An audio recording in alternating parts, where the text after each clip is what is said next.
What is up, everybody? You are very welcome along to today's show. Today's guest is a true legend, and I don't just mean from playing perspective.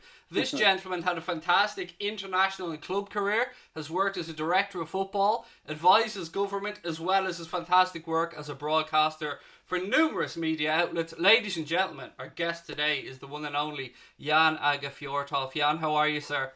I'm fine, and yourself? I'm very good, thank you. As good as can be. I think we're all just getting through each day, but it's always a pleasure when I get to chat to people like yourselves who, not just about football, but this is I want to get to know Jan. Loads of our viewers will probably know you best from that wonderful interview with Jürgen Klopp that you did after an amazing night for the club, and we'll get to that. But I want to just start with a few questions just to get to know you, if that's okay. Yeah, So, that's okay. what's your favourite international goal that you scored for Norway? Well, in 1993, or in 1992-93, we were in a group with Holland, with England, with Poland, Turkey, and San Marino, and nobody gave us any chance to qualify. The last time Norway qualified was in 1938, and not even Erik Thorstvedt, the Tottenham keeper, was born at that time, and he was our national keeper. But then we played in that group, and suddenly we found ourselves to be in a position that we could qualify for the World Cup in 1994, where we played Ireland, as you maybe remember, in the group of death lately. But then we played in Poland. We went to Poland, and if we won that game, we would qualify for the World Cup. And I scored a 2-0 goal, and was like 15, 16 minutes before the end, and then I saw that ball rolling into the goal in Poland, in Poznan. I knew that we were at the World Cup. There was an amazing night. We brought 5,000-6,000 people to Poland, and we knew that whole Norway were into that, and suddenly we found ourselves being good in football as well, not only the skis and things like that. So I guess that must be the most important goal. But it's also well remembered. I scored my first. I think you will find with a lot of international players, they will always think of their first game. My first game for Norway was in Grenada in the Caribbean. It was one of those trips where they brought some different players, and I was 19, and I made my debut for Norway. That was an amazing day. And then I scored my first goal against Brazil at Ullevål, and I was in Norway, in Oslo. I was 21, and with all the family in the stands, and it was just one of those adventures and fairy tales to score against Tafarel of Brazil. Wow, to score against Brazil, that must be some feeling. I mean, you've had, as I said, an illustrious career, and I want to know what your favourite moment in club football is, and you can interpret that however you want, Jan. If it's a goal or something funny, I'll leave it up to you, my friend. Well, yeah, I played for a lot of clubs. I played football in 4 different countries, and the reason I say I've been married for like 32 years is because if I had a lot of girls, I would have said I couldn't choose one of the women I was with. But because everybody asked me who's the best club you played with, what's the best time you had in your club football, I started off in Rapid Vienna, which was then the most famous club in Austria, winning a lot of championship. Now, of course, Red Bull Salzburg are overtaking them a bit.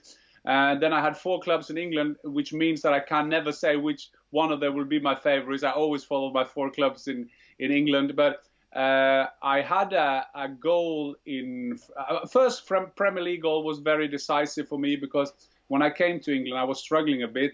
Small injury, but also that I didn't adjust to the game over here. And so that took me some months to get into that. And that was very frustrating. I've always been a man who was used to scoring my goals. And for Swindon Town, when we came into the Premiership, it was amazing that small club came in there, but I couldn't hit the goal. And then I went into a kind of self-confidence kind of stage where that wasn't top. I thought, should I change my game and all that kind of thing? But my first goal was against Tottenham Hotspurs, which was decisive. And then I had a goal that saved the position for Eintracht Frankfurt in the Bundesliga. So I guess those 2 goals will be the main one.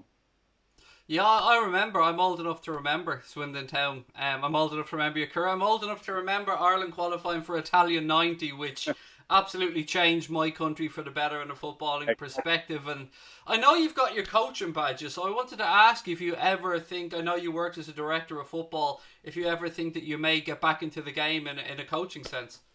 No, I would never do that. One of the reason I did my badge was there's a lot of sports people, whoever sport, and I talk a lot with different kind of athletes who come from different kind of sports. They don't know what to do. They don't know what did we do well when we played. What's our skill? And then you have to tell them, well, one of the skills is that you are good at performing under pressure. You always need to work hard to get a nod from the trainer saying you can play on Saturday and things like that. But I wanted to, when I was finished my career, I wanted to kind of systemize what I've learned over the years. I have had some great managers and I've had some terrible managers, but I guess you learn a bit from everyone. And I've been a student of the game all my life. I love my football history. I'm not one of them who will win a quiz with who are the left back at Wigan Athletic at the moment. I have no clue. But so I have to, when I do a game, I have to study the game. I have to study the team. Who did they play? But I like to see the big history of clubs. I like to see how they developed. I like to see what's Manchester United based on, Liverpool based on. And when I came to my clubs, I played for Swindon Town, I went to Middlesbrough, Sheffield United and Barnsley. I was very into understand the area I was a part of. I wanted to understand what the fans were thinking of. And I always felt this thing that the football could play a role in the society. And we as players, we were like the ambassadors for the club. And that was something of the responsibility we had in our career. And I think that gave me a good attitude to the game. And people said, I remember I went from Sheffield United on a Wednesday, on a Saturday I played, and we beat Crystal Palace in the Premier League. I was back in the Premier League. I was 31. And I remember people say, yeah, you look you're so happy when Barnsley won. Yeah, of course it was, because that was my club.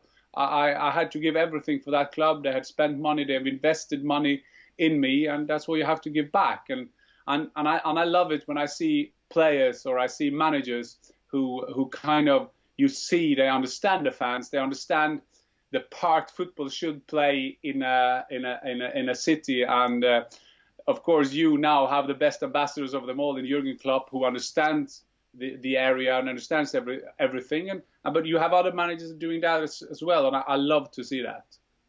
As a player who came into the Premier League or to English football from abroad, what's it like to settle in? I mean, you touched on it there about wanting to feel a part of the city that you belong to and the culture. How long does it take you, or did it take you to settle, or were you one of the ones that... Because we often, Jan, see players written off, and in my eyes, far too early. Naby Keita, a fantastic example right now at Liverpool. Some people starting to question him, and for me, I often think you need to give a player 2 seasons minimum to settle.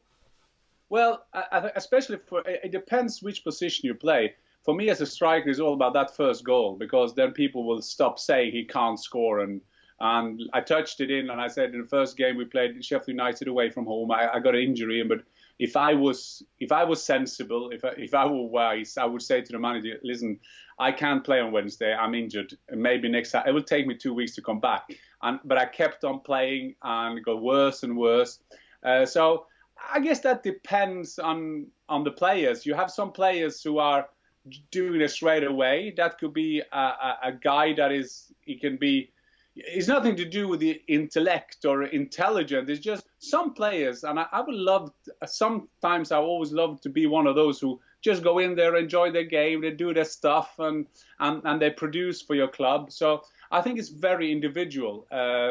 I agree with you. Sometimes it's too easy to write players off, because it's all about also getting into the team at the time they're doing well. And I think that the great managers, they will see how they, not changing the team for the sake of it, but you will see that some players, after 4 or 5 games, maybe take them out for one or the 2 games and keep them fresh again. And if you do 3 or 4 games, good, then maybe Wolves away or Brighton away, then maybe rest, and we'll see you Monday, and you keep going next Saturday, or in the Champions League. And there have been some great managers, and you have to excuse me, I think the best one has been Sir Alex doing that. He did that brilliantly with Manchester United. But you also now see that a lot of managers like Guardiola, Klopp, and they're all doing it now. So not to take out players for the sake of it, but to keep them fresh and give them some rest. And I think that is a good thing. It started already with Brian Clough. that he used to do that with his players. And I've been fortunate enough to sit with a lot of journalists who work with Brian Clough, and I'm always laughing. I've heard the stories now 5-6 times where he tell one player who did fantastic for him, and he said this weekend, because he was educated as a mechanic for roof. I don't know what it's in English. He was doing roofs. And he said, you won't be playing Saturday because my roof, there's nothing wrong with it. And he actually had to go there fix it. I mean, that is the old-fashioned way of doing it. But, you know, the man management is more and more important in international football or in domestic football. We are a Liverpool fan channel, but we do have a lot of Norwegian viewers, and one of them has just sent in a question, and he wants to know what your thoughts are of your fellow countryman Ole Gunnar Solskjær and how he's progressed at Manchester United. Well, what's unbelievable, and I have to say that on myself, I said in 2013 all the managers that Manchester United would have, and then I said Ole Gunnar Solskjær will end up getting it because there is always a time. First you go for a copy, which were Moyes. Then you go for someone who's totally different from Sir Alex Ferguson and a copy like Moyes. That was Van Gaal. After you finish with a type like Van Gaal, you go for just one. We just want titles again. Get us somewhere. We don't care who that is. Because remember, Bobby Charlton and Brian Robson, they talked against Mourinho before he came to Manchester United. And they said that's not the kind of Manchester United manager that we want. But still, they took him because he could give them titles. Then he failed, and then they, like I wrote in the tweet, then they will have a look who is the pupil of Sir Alex Ferguson, who now are furthers. We know they talked about Steve Bruce in the days, Brian Robson. There was a lot of them talking about who could take over. But Ole Gunnar, at the time when he came there, it was timing-wise very important. I went to Spain on the last Champions League game Mourinho did, and you just felt the whole club was down. You just felt that no one was following him. He had lost the it's a cliche, but it's still a saying that you lost the dressing room, and he had lost the club, and you just felt that. And then they had to do something, and you had to get someone in who was totally opposite of Mourinho, and Solskjær fitted the bill. Then he was lucky and good, and I was there as well in Paris when they knocked out PSG, and I guess that gave him the job. And now he's up there like Manchester United fifth, or I think they are fifth or sixth in the moment. And Sir Alex Ferguson said back in the days that being second was a failure. But I hope my fellow man will get the patience of the board of Woodward, and then we'll see how long it will last. And Ole Gunnar Solskjær is the first one to know there is only one cure to stay in the game is to win football games. I hope I know the answer to this question, but who has been your favourite ever interview? Well, if the answer is Klopp, is of course. I mean, it's interesting because the first interview, first time I was a host. I did our Champions League shows, but then I did that for 8 or 9 years, and I felt I wanted to go out again and see the pitch, and I needed time to kind of understand the rules, the written rules and the unwritten rules. And being from Viasat, who is now called Nent in Norway, I always have to box above my weight class because we were small compared with Sky or Bein Sport or Fox News and whatever. And then I was lucky enough to work in Germany for 3 years. I commuted to Germany for 90 weekends in 3 years. And that was the time when Jürgen Klopp did well. He did fantastic with Dortmund winning the double. I was there, and Jürgen Klopp got a connection to Eintracht Frankfurt because he was there as a young kid. He was playing for the second team, and it was funny enough that I was with Andy Möller. Remember him, who played for Germany, a great midfielder, played for Schalke, Juventus, and Dortmund. And we were having a dinner before the semi-final Eintracht Frankfurt did before Chelsea, and he said, just say hello to Jürgen Klopp, because Jürgen will always say that I got his space instead of him. So does that mean that Jürgen Klopp would be you now and you would be him, being fantastic for Liverpool? Well, not exactly, but he always says that. So I told Klopp when I saw him, and I was lucky enough to be in Germany at the time. He did well, and when they did so well in the Champions League in 2013, when we're going to the final, there was a final at Wembley, and I interviewed him every game, every round. I did better and better. One of the highlights interviewing him was after they knocked out Real Madrid. That was the game where Lewandowski in the home game scored 4 goals. And there was a game in Madrid, and suddenly it looked like they could be knocked, or there could be extra time. I think it was 3-1, 2-1, 3-1 at the end. But at the end, they succeeded to stay in there. And I interviewed Klopp, and then he made a record because I asked him one question, and he answered for 3 minutes. At the end, I was holding up my hands like this. I got tired, and after the game, where I went to the hotel where they celebrated, it was fantastic for Dortmund to get back because they won in '97 to go back in the Champions League final, and at the final they lost, of course, with a Robben goal, and after the game, and Klopp had promised me that he will come to me and do the interviews because it's like a jungle in there. I mean, you are fighting for the people around there, and then he did the host, which was probably Sky Germany, and he did the host of England. It was like Sky, of course, there as well. And then the whole fans, the journalists were shouting, Klopp. And then he turned around and said, I will do one more interview, and that is with Jan. And since then,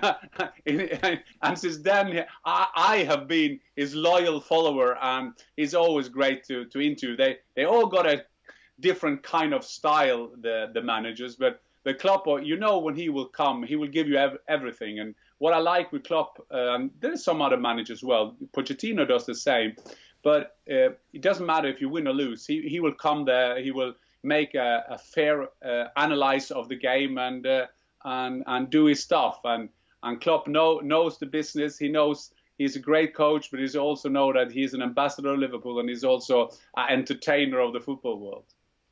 I'm still pinching myself to this day that we have that big crazy German as the manager of this football club, because he is amazing. And you touched on Dortmund, and I want to talk about young Haaland, and excuse me if I have butchered that gentleman's surname, but he is absolutely on fire. He moved from Salzburg to Dortmund, and we're already seeing links to Real Madrid and bigger clubs. And what I always say in these situations is, if I'm advising him, and of course I'm not, there's no rush. You are at a fantastic club. You're going to get a fantastic football education. I believe, Jan, that it's always been his dream to play in the Bundesliga as well. And the funny thing is, the first time I saw him live, and this is a fellow Norwegian, that was at Liverpool at Anfield. And I played with his dad, Alfie Holland. I played with him for Norway. His dad was a former Leeds United and Manchester City player, as you know. But I never seen him live. Even when he was in Norway, I saw him on TV. I followed his career. I kind of updated me how good he was. But I remember when he played at Liverpool, he came on and he was amazing. And I was amazed.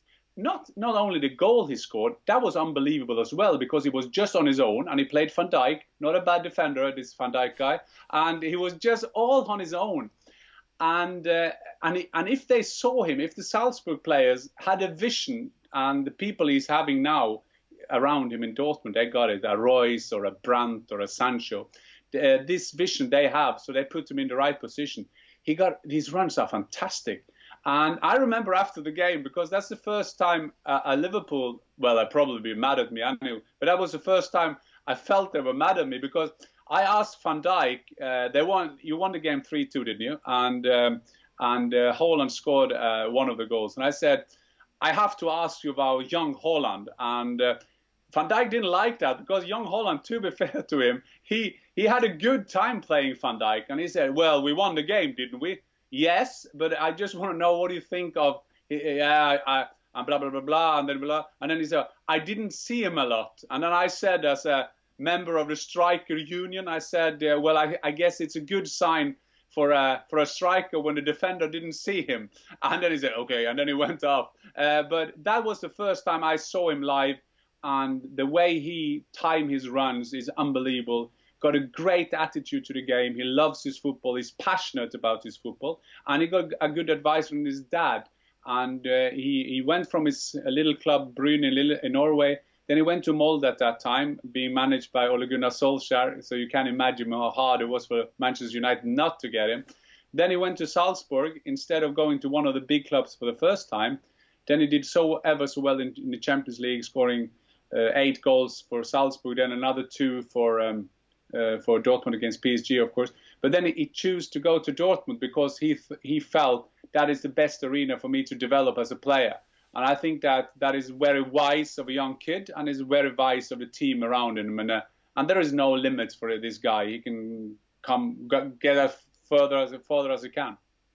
I remember that crazy 4-3 game at Anfield, and I think it's a game that Takumi Minamino really impressed as well, and led to us going after him. Bit of a strange question here, but it's one that I like to throw in to mix things up. What was your favourite food during your time playing in England? Now, it has to be an English-based cuisine, as bad as that may be, Jan, but what would be your little treat for yourself? Well, they say that if you're going to eat well in England, you should have breakfast 3 times a day. That's what foreigners do say. But I love your breakfast. I'm very adjustable. I mean, as a footballer, I came when English football had one foot in the old times and then the other foot in a modern game. So remember when Wenger came to England, I mean, things changed a bit. People having jokes about him. How can you get Tony Adams and the likes of them being healthy and doing the right thing? So when Wenger came and he had success, it started changing a bit. But I was a boring guy. I had a pasta like everybody else. We always find our Italians wherever we were, and we found an Italian where we like to sit and everything. So, and for Christmas, I had my parents always smuggling some Norwegian specialities over, so Christmas was sorted. But I was okay. I'm very adjustable, also on food and also about English food. I think from a Liverpool perspective, it was when Gerard Houllier came in, we started to see that change of culture that you were talking about, that Arsene Wenger brought into the English game. I wanted to touch on a transfer now, if I may, Jan, and that is, of course, the one that's most likely or most touted for Liverpool, and that is Timo Werner. I wanted to get your thoughts on that potential move.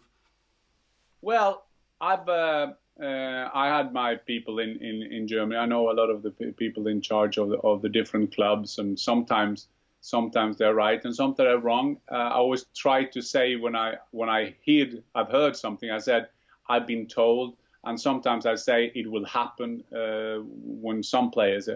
What I've heard or what I've seen, and I've said that all along, was with Timo Werner, and then I had a chance, of course, to interview him, and I planned that well because I hoped that Timo Werner will do well against Tottenham, and he scored a winner on a penalty.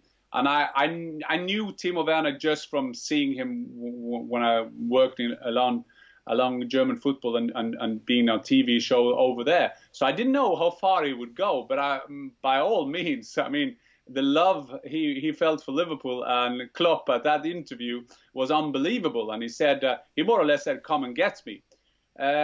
But I don't know. I mean, he's an interesting guy, Timo Werner. He's a young kid. I guess he's 24. He would fit Liverpool fantastically. He's the perfect player for you. And don't be afraid that you have 3 up front and the 3 amigos who are good. But because first of all, if you're going to compete on so many different arenas, you need all your players. And you never know what happened with injuries. And you never know now, at least after Corona, what will happen with the finances and so on and so on. So I guess if you're a club with ambitions, if you are a club with and you have the chance to get a German international, they've scored 62 goals, Leipzig, so far in 25 games in the Bundesliga, and he's been involved in 28. So, and he's also changed since they have a young kid now as a manager, and he is a kid, Julian Nagelsmann, who is one of the great prospect of football, who will probably end up in England at some stage. But he has kind of turned him into a number 10, a much freer role. So he's more or less, he can go deep, he can go left, he can go right, he can go up front. So this is an intelligent player. I'm not sure how intelligent he was because I saw Karl-Heinz Rummenigge, the boss of Bayern Munich. There were some rumors that Hans Flick, their new coach, said, it's no problem, we can get Timo Werner as well. Okay, we have Lewandowski, but I can find a way that they can play together. So there was a rumor about Bayern Munich going in for him again, but then Timo Werner again very openly said, no, I don't want to go to Bayern, I want to go abroad. So stay now is that I think he will go abroad. State now, I think that is most likely if he walks away, he will go to Liverpool. But the problem now to do a lot of low prediction with this Corona time. When will we start playing again? What will the owners say? How much money will they give out? And things like that. It's hard to say, but it's funny enough that Germany now have Timo Werner. They have Kai Havertz, is a fantastic player playing for Leverkusen. He's a midfielder, and Klopp knows about these players. Believe me, he knows about them. And then you have Sancho, who has been doing fantastically and involved in so many goals in Germany. And then you have Leroy Sané, who will go the other way. So he will most likely leave Manchester City and be a Bayern Munich player. But Timo Werner, what a player. Yeah, I had seen Bayern come out, and I'd seen Timo come out himself and say Bavaria won't be his next move. He wants to go outside of the Bundesliga if he does leave, which is music to my ears, but I absolutely agree with what you've said. Nobody knows what's going to happen in this current financial climate, and even a club as well run as financially stable as Liverpool could struggle. But I hope that we can get that deal over the line, because as you've rightly said, we do have, in my opinion, the best front three in world football. But if you're going to compete in 60-65 games in the season, you're going to need to rotate, and that's where having somebody like Timo Werner would be fantastic for our club. But I think as well, one of the main assets of Jürgen Klopp, and we touched into it, is that he's so good at, you never know who comes first. Is it the philosophy of Klopp, who kind of get that feeling into a club, or is it already there and he takes out the potential? Because Klopp has done the same thing with Mainz. He did the same thing with Dortmund, and he did the same thing with Liverpool. But the thing is with Liverpool, I think that shows the maturity and the intelligence of Jürgen Klopp, because he understands Liverpool straight away. He understands what you build off, and that's one of the reasons I'm wondering. Because when I grew up, I mean, I'm year 67. So when I grew up, the first game I remember was West Germany against Holland in the World Cup final '74. The first club game I remember was Leeds United losing to Bayern Munich. Very unlucky, and I got a sympathy for Leeds United from that day. And you can imagine that all the kids around me in my small village, I come from a small village called Gursken. There are 900 inhabitants, and they were Liverpool fans. I mean, this is the worst time to be anything else than Liverpool with that fantastic team with Kevin Keegan, who were like the Harry Potter of the 70s. I mean, we have never seen that kind of star. He was like a film star, and he was available. We had one Norwegian football magazine, and he was writing there, and he was cool. He was everything. So you can imagine how great day it was when Kevin Keegan went to Germany. I thought, this is the end of Liverpool. Liverpool is finished. Liverpool, forget them. They will never win anything again. And then they get Kenny Dalglish from Celtic. That I must say that I didn't follow. I followed Scottish players, but there were loads of them in the English league. But I didn't know that well Kenny Dalglish. And I remember, well, he can't be as good as Kevin Keegan, and he was. And I think that is also a part when Liverpool being at their best, is that when they strengthen their team when they are doing well. And I think that is a part of the Liverpool culture. I'm not saying that one of the three amigos will leave the club, but I just got a feeling that Jürgen Klopp will see other examples of other clubs that keep the players too long. And I know that 95% of the people listening in here are Liverpool fans, but so I'm sorry for the example I'm going to take, but I think that was the strength of Sir Alex. He knew always how long the player will last. Even Steve Bruce, captain, Brian Robson, captain, Roy Keane, captain. He kind of, you may maybe say that Keane played 1 year too long. He will say that he played 2 year less. He should have played longer. But I think if you're honest, Sir Alex Ferguson saw that. Now is the time. I need new players in. And that is a fantastic strength of any managers. And I'm sure that the 8 weeks Klopp have had off now, he's been spending a lot of time thinking of Liverpool, not only 2020, but 2021, 2022, to see what kind of team I will have, and I have to build on that. And one thing I love about Liverpool is that the people, if you have a look at Liverpool, you think it's only Klopp, but there is a fantastic team around him that you never see, that work very, very hard. and you can see that on how they get players in. And sometimes I've asked the same question to Klopp now twice, because I think sometimes when you see Liverpool, we always give compliments and we praise Jürgen Klopp, yeah? But sometimes we don't praise him for the reason I think that he should be praised most, is that how he makes players better. If you see the Liverpool team at the moment, I can't stop being impressed of how he has made every player better. You can see that sometimes with great players as well. I mean, Pep Guardiola made Sterling better. I mean, great players, but he made him better. So not only the example of Liverpool Football Club, but if you see through the team, and people can say, yeah, but you got Van Dijk in because you need a central. Why didn't the other clubs get him? Why didn't they take him from Celtic? Southampton took him. Okay, they needed a goalkeeper. Yeah, he's a great goalkeeper. Why didn't the other take him? So you have to buy some players, but you have to make the players better. And when I asked Klopp always that question, he would say, what do you mean? And last time I just said to him, I tried to make you a compliment. And then he understood the question more, because I think that is, if you see who is a good manager, who is a great manager, because some managers can have great players, they can have a great generation, they can have a lot of money. But so I think if you're going to do the coach of the year, is you have to have a look who has made single players better and the team better. And I guess I'm not only saying that because I've said this before, so I'm not only saying this on this podcast, but I think sometimes that achievement, that skill of Klopp has been underestimated. You touched on the footballing, the philosophy of Julian Nagelsmann, and as somebody who I remember when he came with Hoffenheim to Liverpool in a Champions League qualification game, he had this almost brashness about him. He had his gilet on, what I like to call his sleeveless jacket, and he's somebody that a lot of us Liverpool fans are keeping an eye on, because as you've rightly said, he came from a very good Hoffenheim team to an excellent Leipzig team and continues to improve players along the way. And you touched on Jürgen Klopp there, and there is not a million dissimilarities between the two. So could we potentially be looking at somebody like Julian Nagelsmann down the line as a potential Jürgen Klopp replacement?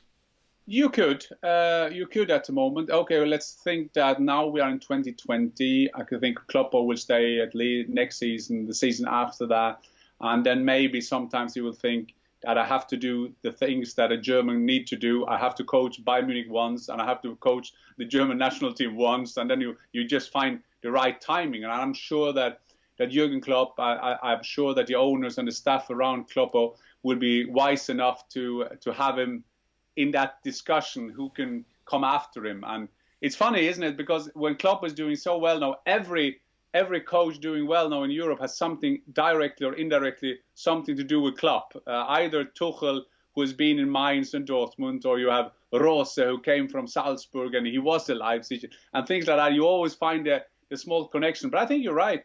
I think a lot of big football clubs having a look at Julian Nagelsmann, they will follow him. The funny thing is that in Germany they've had that kind of generation thing that is a new kids in town now in German football. Sometimes in England we are used to the same old faces. They just swap clubs. They still do that in Germany as well. But a lot of young managers coming up now, and you can follow as well if you love your football, because the German football start this week, and there is a guy called Rose who is in Gladbach. He used to be in Salzburg, also a great manager. You can see his footprint all over the team. You can see how he thinks he's a great manager. So he's also one to follow. But well, Nagelsmann, there are low limits, and just this season he got himself in the last 8 in the Champions League, and he's still a challenger in the German league. So yeah, he's a great man. We also have a fantastic assistant coach in Liverpool, and Pep Linders as well, which is another coach I know Jürgen Klopp rates very highly. One player, Jan, before I let you go, that I can't not ask you about, and I think the answer to this stay is as long as you want. Just keep them coming. Oh, I've got questions for days, Jan. Questions for days, I promise you. No problem. Jadon Sancho, I know he's a player that like Jürgen Klopp admires. Who wouldn't? What manager in Europe wouldn't admire a talented young man like him? My unfortunate belief is I think he may end up at Manchester United, but I'd love your take on the situation. Yeah, but first of all, I think you're just afraid, because you can put that thing into a court, and people will say, why should he go there? They have no Champions League at the moment. Why should Sancho leave Dortmund for that? Having said that, I think that if you do the T account, you see pluses and minuses for the different clubs. You will say that Manchester United are unbelievable needed for a global star. They need someone in that team who is a superstar. I mean, you can sell as many shirts as you want, but you make it easier if you have a superstar. And United used to have a lot of them. They don't have many of them. And the guy, he's a superstar at the club. He wants to leave the club, talking about Paul Pogba. Well, last time I checked, he at least wanted to leave the club.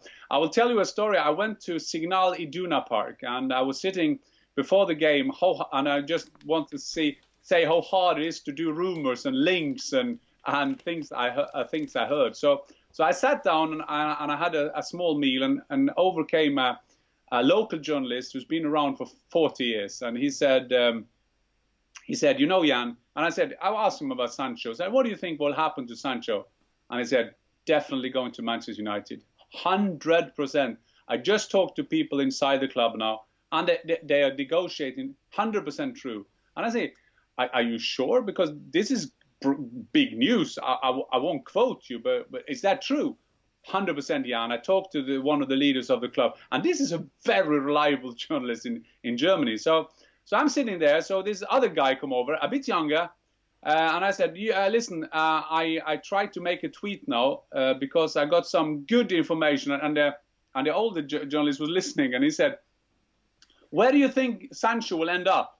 No. That's fixed. He will go to Liverpool. It's 100%. He will go to Liverpool. I spoke to some at the club yesterday, and they said that Watzke, who is the CEO, who is a great friend of Klopp, they've already agreed on that. So Sancho will end up at Liverpool.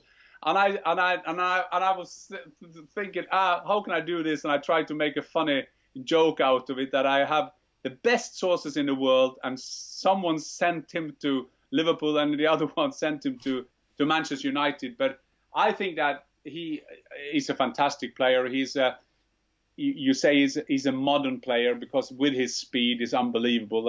And to name drop a bit, I did an interview today with Lothar Matthäus. He's he's not the worst player. 150 games for Germany, played in 5 World Cups. And I got an interview with him, and on Saturday he will. I asked him to assess Timo Werner. So follow. There will be another episode of that.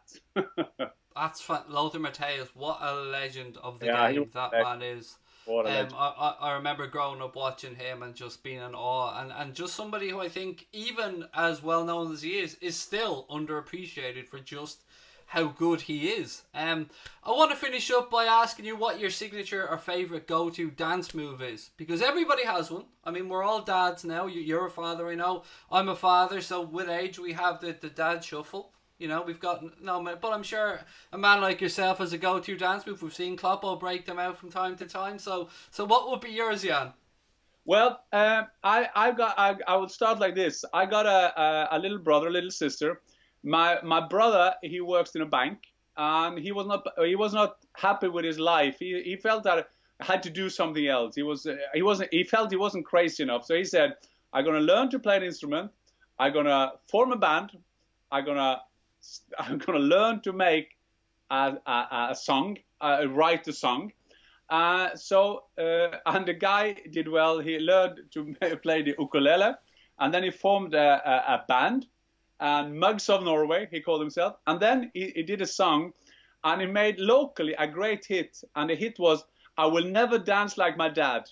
And exactly like you were saying, we tend to have this dad shuffle. Of course we do. And when he wrote that song, his last verse was, I will never dance like my dad. But then at the end, we all end up dancing like our dad. So when I am on the dance floor, which I'm not a lot at the moment, but I'm on a dance floor, I do exactly like I did as a football player. I'm just standing around and waiting for the big chance.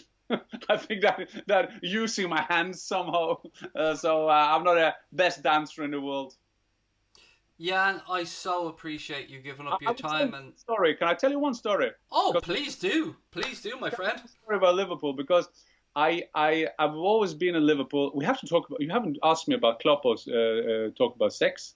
You haven't talked about that either, have you? I was hoping you bring it up naturally, but let's talk about six, baby. Okay, I would stop with two stories there, if it's okay for you. And I came back to Liverpool many times as a pitchside reporter and working with Carragher, of course. And we have a great time. And when he was my sidekick, of course he is my sidekick. And when I asked him, I said, the first question I will ask you is that so I can tell the story. So what's the question? I said, no, you won't hear. I will ask you. So the first question I asked Carragher was, why did you never win the Premiership? And he answered straight away, because we had too many bloody foreigners, which was 1-0 for Carragher. And then we went into the press room, and he introduced me to two elderly gentlemen. I think they will agree that they are elderly. They're even more older than me. And they told me that, and Carragher said, and you will probably know them, that there are two guys who write up every results of Liverpool Football Club. They have it in a book, like an old black book. They write up with a pen the score, the scorers, the how many fans and things like that. And I love my football history. So I said to them, listen, I lost 5-1 here with Middlesbrough at that time, and someone said it was an own goal. I'm not having that. It was my goal. I scored at Anfield. And so I said, we have to check that. Do that. Please, check it very good. So I went out, did the interviews with Carragher before the game, and I came in again, and they said, I'm sorry. We've seen through, and they had the book there, and they did like this, opened up the book, and then they said, listen, look, Jan, you have actually never scored at Anfield. This is an own goal. Thomas has scored an own goal, so I'm sorry, he's not yours. And I said, you can F off, because that's my goal, and somehow find a way to change that around. So, and we were laughing, blah, blah, blah, blah. We out, did the interviews again. At halftime, these guys come over to me. Listen, yeah, we got some good news. You just got a goal at Anfield, and they swapped it and changed it, which was fantastic. And I think that's what I like around Liverpool Football Club, is this tradition of the boot room and these people who are there to tell the stories.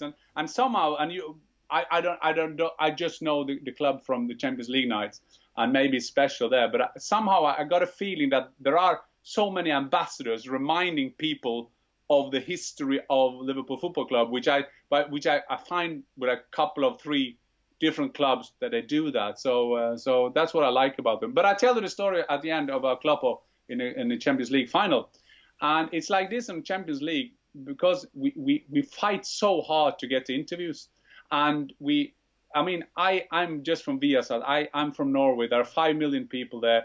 And then you have Bein Sport who say they are the biggest global show in the whole F world. And then you have Fox News, because the whole America, and you got Sky Sport and BT Sport. And also I have to work very hard to get the people. And I have to work hard to be there, try to be credible, show the credibility, try to be honest, also come to the smaller games, not only for the big games. So at the Champions League final is always a problem, because the losers, they will kind of straight into the dressing room. I mean, being second in the Champions League final is a terrible feeling. You have to accept that. And the winners, they will be out there for ages. So we are standing, there are so many broadcasters. And I knew that if Klopp will get in early, and you can see the official video of Liverpool Football Club, he goes, we hug each other without the camera showing. I congratulate him, fantastic. And then UEFA will decide, together with the head of communication at Liverpool, who will get Klopp first. He will do 5 or 6 interviews, and there are 30 requests. So you're just happy to be one of the get him. But I thought I like to have him. And so this Italian guy, who is UEFA guy, I said to him, listen, my target now is to Klopp first. I don't care about any player. I want Klopp. And he said, yeah, but everybody wants Klopp, you know. Yeah, I understand what everybody wants him, but have a look in this room. How many of these broadcasters have been here since Champions League was founded? And then he said, I guess the answer is Viasat. And I said, exactly, it's Viasat. I've been there all along. And have another look in this thing around. Has there been any of these reporters who have been at every Liverpool game through this campaign? And he said, I guess the answer is no, it's only you. And I said, exactly. And what do you know about loyalty Italian? If I've seen enough Italian films, and I know that Italians, you like loyalty. Yeah, that's right, blah, blah, blah. So Klopp comes in, and he stands with the Liverpool people and UEFA, and then I just hear Viasat, and I think, fuck, sorry, I will get him. It's okay. I will get him. I will get him. And then he come over and he starts singing. And thank God in heaven, I'm singing at the beginning, the first line, and then I just go out of the picture, but I'm still, without you seeing me, I'm doing with my lips so that he will sing through the whole song. Okay, so he's singing, and I know this is gold. This is fantastic. This is gold. So I'm just standing there because this is supposed to be sent live in Norway straight away. And I know it's live in Norway. We will put it on Twitter so people will be all around the world. And I'm standing there. What's happening? 1 minute, 2 minutes, 3 minutes, nothing happening. So I called my producer because I lost one interview in the sky sometimes with Mourinho. I lost the interview. It just disappeared in the sky. And so I said to him, please say you have it. And I said, we're in a break. We'll soon be back. And then the SMS, the WhatsApp messages, and the Twitter came rolling in. And what I liked about that interview, people asked me, weren't you happy? Yeah, I was proud. I was happy. And I said, how did you celebrate it? I celebrated hitchhiking from the stadium because it was bloody difficult to get away from that stadium. So I was hitchhiking, trying to get away.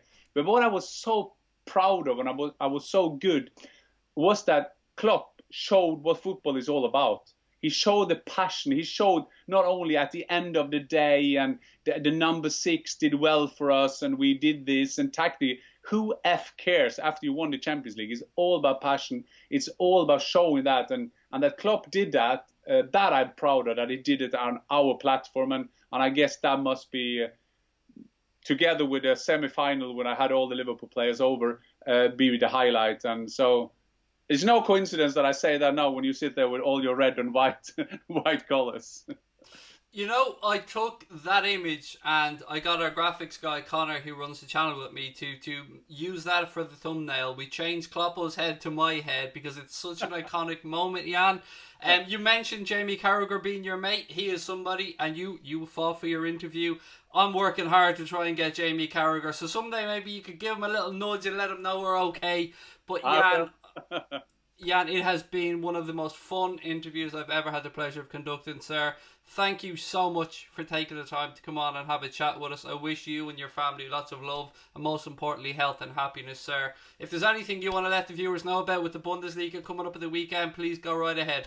I just want to say thank you very much, and I love to be on show where you're passionate and you have that great. I love that, and I love people try to do a product, not only a product but a lifestyle that people will love. And I'm a football fan myself. Nowadays I try to be a football fan of many football cultures, and I love that these initiatives. That's why I said yes straight away, because I love that when in this time football is more important than ever. Football should find their place in the community. Football should do what the people kind of need. We should wait. Yes, the number of deaths in UK maybe a bit too high at the moment to kind of enjoy playing football again. But we know when football is back there, that is what we need in the society. That's the glue we need, and the identity. I've been not fortunate to play for the best clubs in the world, but I've played for some clubs where the identity of the club, where the togetherness of a city has been amazing, and the proudness of a city. And I can only say for Liverpool, I've always felt that. And so thank you for the nice words, and I send them back to Liverpool and Ireland.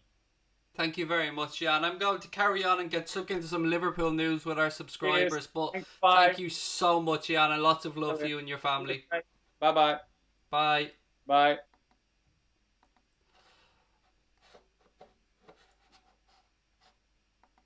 Ladies and gents, it is just you and I. Let me just take these headphones off and start by saying thank you so much to Jan Aage Fjortoft for that absolutely magnificent interview. It was a true pleasure chatting with Jan, and I look forward to hopefully having a chat with him in the future. I hope you guys enjoyed that as much as I did. We do have some Liverpool news to get through, but I can't thank Jan enough, and it's not easy for us to go get interviews like Jan, but he was so approachable. As soon as we contacted him on Twitter, he was all up for it, and as you're all seeing in the chat, what a lovely, lovely guy Jan is. He's a real character of the game. As he said himself, he may not have had the highest careers. I mean, it's a career that somebody like myself would have absolutely killed to have, but what an interview, what a man, absolutely love him. But look, as I did say, ladies and gents, we do have a lot of Liverpool news to get through as well. And one piece that came in I want to start out with, and a shout out to everybody who's watching us on Hot Mic as well. Ladies and gentlemen, with the Bundesliga back at the weekend, with football coming back, please do download that Hot Mic app because that's where you're going to get us doing our watch-alongs in sync with your television. There is a link in the description. Please use the sign-up code Anfield, as you can see. But look, there are loads of things, and one piece of the Echo that comes via the Daily Star reads that Liverpool are leading the race to sign Brazilian wonder kid Thales Magno, and it's been reported that the Reds are continuously to be tentatively linked with the kid. 17 years of age, he currently played for Brazilian side Vasco da Gama. He's also the subject of interest from clubs in Italy, France and Spain, but Liverpool are in pole position for his signature according to the Brazilian media. Now look, we've seen before, sometimes when you bring in a kid, and we brought in a kid from Brazil, that we struggled to get game time at the club, and I don't know what to make of this one. We'll keep an eye on it and then see what, if anything, comes of it. Television companies and broadcasters, by the way, have been told to get ready for a Premier League restart, ladies and gentlemen, towards the 2nd or 3rd week of June. I love the phrase Festival of Football, because that's what we're all hoping comes back to. And indeed, if this is the case, it looks like we could well be seeing football almost on a daily basis. So again, any questions that you guys have for me, or anything that you want to put into the chat, now is the time, because we do have a few minutes where I know when we've got a guest on, I can't get to your comments, and I that always makes me feel bad, but I'm happy to go through whatever you want to talk about now, if there's any questions or comments that you have. And again, I've seen loads of love for Yana in the chat, which was absolutely amazing, so thank you for that. Right, what else have we got? The Premier League have put out a statement in relation to players' contracts, by the way. Somebody asked me about this the other day, and I did say that I thought that they came to a solution, but the Premier League, as I said, have put out a statement. Richard Masters, the Premier League chief executive, I was going to say chief executive there, I mean, what a gaffe that would have been. Chief executive said, "What we decided today is to ensure as far as possible that clubs complete the season with the same squad they had available prior to the suspension of the campaign. Players can extend their contracts beyond 30th of June until the end of the season, and it must be agreed by both parties." Now that is just a segment from that full statement, which I'm sure you guys can find if you search. But it is exactly what we thought. I mean, it is up to players, and I'm sure they'll all agree, why wouldn't they, to continue and see out the seasons with the clubs that they started it with. And Adam Lallana, Nathaniel Klein in our case, and Willian at Chelsea, I think we'll probably see these players showing these very short-term extensions. FSG need to improve the squad this season. I wouldn't be happy if we didn't spend money, said Yibber. I would be a bit disappointed myself, my friend, but I do firmly believe we will get somebody in. And you heard Jan saying earlier on that in this current financial climate, it's very difficult. It's very difficult for clubs to commit when they don't know what is quite going on yet. So yeah, it's one I hope for as well, because we had the quiet summer, Yibber, as you said, mate, last year, and I hope we get somebody in this summer. Darren Beale, thank you very much. A top interview over on Hot Mic. Appreciate that. Mighty Reds Media as well. Dave, thank you for that one, buddy. Appreciate the love. And to everyone that's tuned in. If you are on Hot Mic, ladies and gents, don't forget to hit that share button. We are flying up the Hot Mic League table, and I hope that by the end of the season we can get towards 2,000 followers on there. So as I said, there is a link in the description below, and use that code Anfield on sign up. So right, one player who I'd never heard of before, and I bow to your knowledge on this if you have anything about it, ladies and gents, but Calcio Mercato believe that Liverpool's reported target Maresh Kumbula, who's a centre-back at Hellas Verona, has turned down an opportunity to sign for Napoli, and the 23-year-old has made 19 appearances this season and is rumoured to have a value of around £23 million. Now, the reason that I bring up this kid's name is because we've been having many conversations around the potential future of Dejan Lovren and what might happen with him. And we say maybe he'll move on, and he'd been linked with Roma as a replacement for Chris Smalling, who may be a bit too expensive for Roma to buy from Manchester United. So when I seen this, I thought maybe this could be the type of signing that we could see to potentially come in if we do move on Dejan Lovren, because look, we all know, to be fair, we ain't going to go out and sign Koulibaly. Let's be fair about it. It's not realistic. Blue said, you should be proud of yourself for getting Jan on as a guest. As I said, all the credit should go to Jan, because it is... it's very hard to get people on, but Jan was so approachable. As soon as we contacted him, he said, yeah, let me just check my schedule, and we figured out a date really quickly, and he was as good as his word. And it was, we're still a growing channel, but it was one of the most fun interviews I've ever had the pleasure of conducting, and I really enjoyed it. And hopefully we can get Cara on, because ladies and gents, we are trying to hunt down Mr. Jamie Carragher for an interview on the channel. We have put up a tweet on the Anfield Agenda Twitter account. Please do go over there, by the way. We're running a competition on there as well with our friends at 3 Retro, where we're giving you a chance to win 2, not just 1, but 2 shirts from the 3retro.com website. Any shirts that you want. The beauty of the competition is we want you to go over to our Twitter account, of course. It's the pinned tweet over there. But the beauty of this competition, and I can't say thank you to the good folks at 3 Retro enough for this, is... because of the situation that we're currently in the world, and you know I'm all about trying to spread love and do positive things, I said to the guys, wouldn't it be lovely if we could run a competition where not just giving it to somebody who retweets the post and likes it, we get them to tag a mate who they think deserves a treat, which is what this competition is about. So if you are on Twitter, check out that pinned tweet, because not only can you win a shirt, you can tag a mate and we'll give you both a shirt of your choice from 3 Retro. It's absolutely wonderful. We've got a long and fruitful relationship with Score Draw and 3 Retro. I cannot thank them enough for the continued love and support. So please do check out the Anfield Agenda Twitter account for that one. And right, ladies and gents, what do we have coming up? Well, we have a weekend filled with Bundesliga watch-alongs, which is why I've been saying that now is the time to download the Hot Mic app, because Hot Mic will come into its own when live football comes back, and that is this weekend. We are going to be covering the Schalke Dortmund game. We're going to be doing the Bayern Munich game. We're doing 4 games across the course of this weekend. Let me just get my notes up so I know exactly which ones that we're doing, because you know me, I've got a memory like a sieve, so I'm trying to remember exactly which games that we're doing. Bear with me 2 seconds and I will let you guys know. Right, so where are we?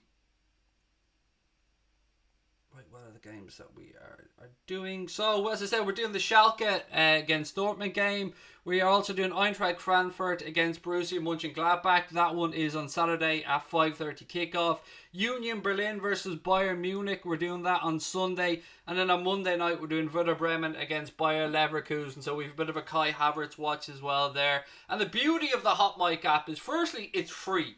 So don't worry about that. You can download it from the Google Play Store. You can download it from the Apple App Store. It is absolutely free to do. There are no ads on it. There are no pop-ups. There's nothing annoying. It is just a beautiful, beautiful piece of technology. Now, I know that a lot of people tune into our watch-alongs on YouTube, and thank you. If you have enjoyed the stream, by the way, please do subscribe on YouTube and hit that thumbs up button.